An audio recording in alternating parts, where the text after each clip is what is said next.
Comme chaque fin de week-end, un numéro inédit des enfants de la télé était proposé sur France 2 ce dimanche 26 février.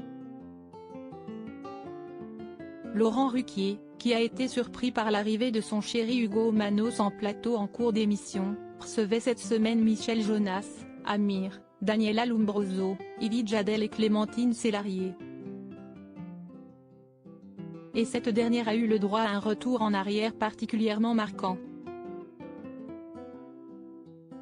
On a oublié parfois que vous avez pas mal chanté, a introduit Laurent Ruquier. Et de demander à son invité, est-ce que vous vous souvenez d'une des premières fois où on vous a vu chanter à la télévision? Des images d'archives ont ensuite été lancées datant de 1979. Clémentine Célarié n'était âgée à l'époque que de 22 ans et se dévoilait bien différente. Oh la tronche, a d'ailleurs commenté la comédienne en revoyant ces images.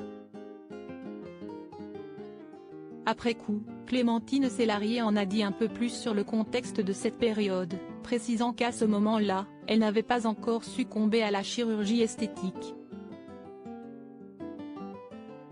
On chantait au théâtre Campagne Première dans une petite cave où il y avait peut-être 3 personnes.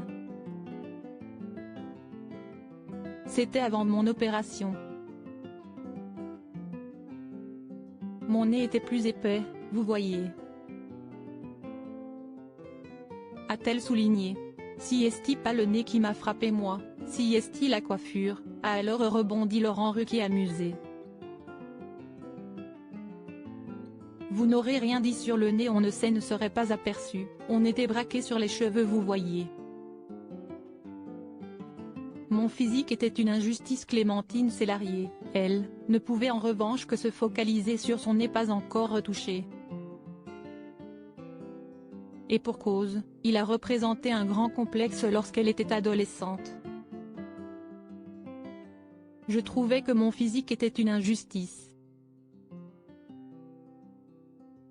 Je me sentais tellement moche, j'avais un nez terrible. J'ai vraiment eu une adolescence pourrie. Ça a complètement changé mon existence, expliquait-elle lors d'une interview pour Gala. Refaire son nez a donc non seulement été un moyen de se sentir mieux dans sa peau mais aussi un ticket d'entrée dans le cinéma selon elle.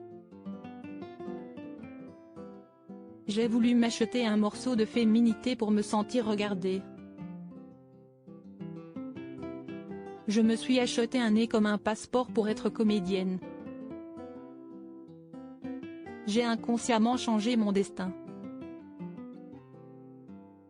Je suis devenue plus jolie. Je me suis payé une normalité, mais elle n'était qu'extérieure, analyse-t-elle dans son livre Les mots défendus, édition